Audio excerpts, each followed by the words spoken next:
Hello everyone, সবাইকে শুভ সকাল। আজকে খুব সুন্দর রোদ উঠেছে। ব্যাঙ্গালোরেও একটা হালকা শীতের আমেজ এসে গেছে। এটাই হয়তো এখানকার সবথেকে বেশি ঠান্ডা।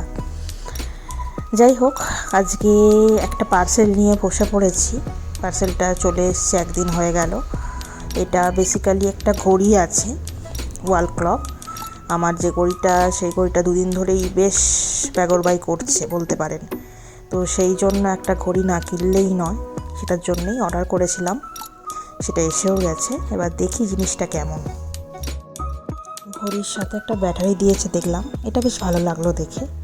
আমি যে ঘড়িটা কিনেছিলাম দিল্লিতে থাকতে, তো ওটা দেখলাম বেশ 2 বছরই চললো। এখনকার ঘড়িগুলোই বোধহয় এরকম, 2 বছর করেই এদের আয়ু।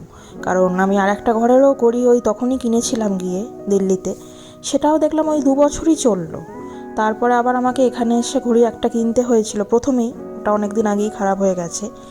আর এই আমার ঘরে যেটা লাগানো ছিল সেটাও দেখলাম বেশ ব্যাগরবাই করতে শুরু করে দিয়েছে। হঠাৎ হঠাৎ বন্ধ হয়ে যাচ্ছে, আবার একটু চালাতে হচ্ছে টোকা মেরে, এই আর কি। তো সেই জন্যই ভাবলাম আর দরকার নেই রিস্ক নিয়ে, কারণ ঘড়িটা আমার প্রচণ্ড জরুরি। ঘড়ির সাথেই আমাকে চলতে হয়, যা হয় ছোট্ট বেবি থাকলে সবাই রেখেই তাই করতে হয়। তো সেই জন্য ভাবলাম আজকে ঘড়িটা ওপেন করে টাঙিয়ে দিই।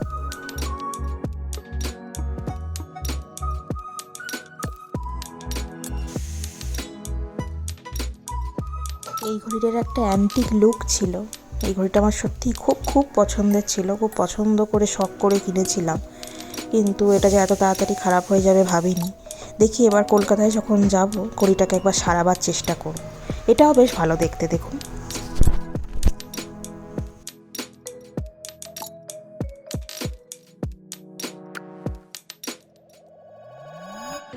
আজকে আরেকটা জিনিসও এসেছে, সেটা এই যে, সেটা হলো আমার সাই বাবার ড্রেস। 3টে এসেছে, মানে 3টে সেট আর কি বেসিক্যালি। তো অনেক দিন ধরেই ভাবছিলাম কিনবো। এটা বেশ সুন্দর, দেখুন, এটাই আজকে পরাবো। অনেক দিন ধরেই ভাবছিলাম কিনবো, কিন্তু অর্ডারও করে দিয়েছিলাম। এটা আসতে একটু সময় নিল বেশ। এই যে দেখুন কি সুন্দর লাগছে আজ।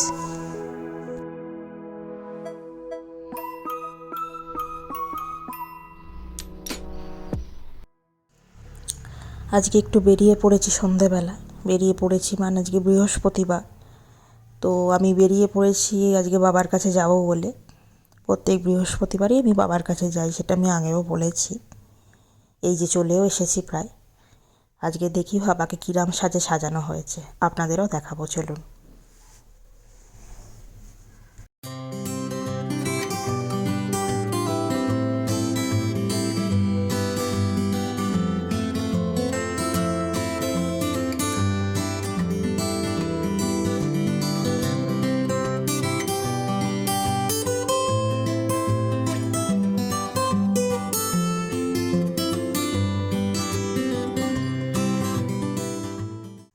আজকে আসতে একটু দেরি হয়ে গিয়েছিল, তো ভেবেছিলাম যে এটা বোধহয় মিস করে ফেললাম। তো দেখলাম না, একদম ঠিক টাইমেই এসে পৌঁছেছি। আসলে বাবা চাইলে মনে হয় সবটাই দেখতে পাওয়া যায়।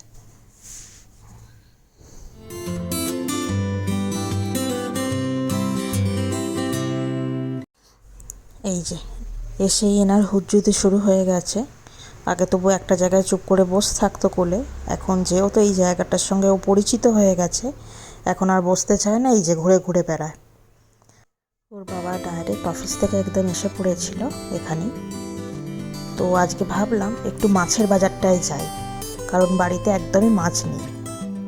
জানি না এত লেট করে যাচ্ছি আর পাবো কি না। যদি পাই তাহলে আপনাদের মাছের ওই বাজারটা ঘুরে একটু দেখাবো।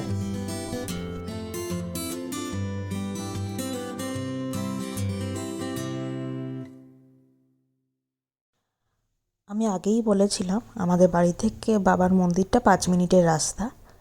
আর ওই মন্দির থেকে এই মাছের বাজারটা বলতে পারেন 5-7 মিনিট লাগে গাড়িতে। বেসিক্যালি এটা মাছের বাজার তো না, একটা দোকান যেখানে চিকেন, মাটন, মাছ সবই পাওয়া যায়, বিশেষ করে বাঙালি মাছটা। এই যে আমরা এসে পড়েছি, এই যে এটাই হচ্ছে সেই দোকান। অ্যান্ড যেটা ভয় করছিলাম সেটাই হয়েছে, মাটন আর চিকেন ছাড়া মাছ এদের সবই ফুরিয়ে গেছে। অগত্যা চিকেন ড্রামস্টিক ওখানে বিক্রি হচ্ছিল, সেটাই কিনে নিলাম। ড্রামস্টিক কিনলাম যখন, রেসিপিটা শেয়ার করে দিই। ম্যারিনেট করেছি আদা রসুন বাটা, একটু কাশ্মীরি লঙ্কার গুঁড়ো, নুন আর লেবু দিয়ে। এই যে আমি এখানে কুচিয়ে রেখেছি আদা রসুন। এবার গরম তেলের মধ্যে এইগুলোকে আমি ফ্রাই করে নিচ্ছি। ফ্রাই করার আগে আমি ম্যারিনেশনটায় একটু কর্নফ্লাওয়ার আর ময়দা সমান সমান অনুপাতে নিয়ে মাখিয়ে দিয়েছিলাম, যাতে ম্যারিনেশনের মশলাগুলো এইটার গায়ে লেগে থাকে। আপনারা চাইলে ডিম দিতে পারেন, আমার ডিমে একটা আষ্টে গন্ধ লাগে, সেই জন্য আমি ডিম দিইনি। এবার এগুলোকে দু পিঠ লাল লাল করে ভালো করে ভেজে নিতে হবে।